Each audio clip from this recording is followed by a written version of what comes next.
of Governor Glenn Youngkin and telling Virginians that he believes Virginia can turn red. Meanwhile, Democratic leaders say this is a desperate plea by the former president because they believe he knows he can't win Virginia. Central Virginians are eager for Election Day.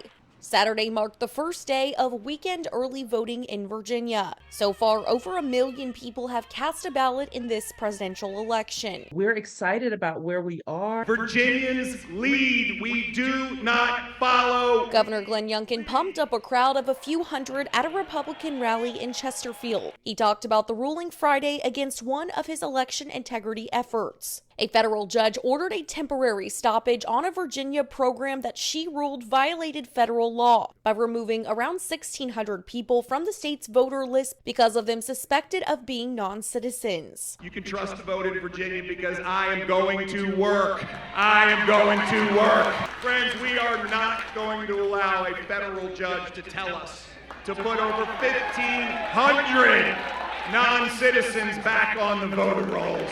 Trump called into Saturday's rally after hearing about the decision. He did not address the ruling as he said he would when he announced Friday that he would be calling in. Trump opted to instead focus his 10-minute call on his campaign platforms and energizing people to get out to vote. I just want to thank Glenn. You really have a great governor. I don't say that a lot. And we're fighting to win Virginia, and if we win Virginia, it's over. We win the whole ball of wax. Meanwhile, Virginia Democrats are applauding Friday's federal ruling and continuing campaign efforts across the state Saturday. Virginia's 1st congressional district candidate Leslie Mehta opted to campaign with boots-on-the-ground efforts Saturday as the former president called into the rally where her opponent Rob Whitman was campaigning. Well, it shows how nervous they are. The Harris campaign weighed in on the former president's decision to add a rally in Southwest Virginia next week. They wrote that, quote, "The stakes of this election could not be higher, and the Commonwealth will stand by Vice President Harris since she's fighting for a new way forward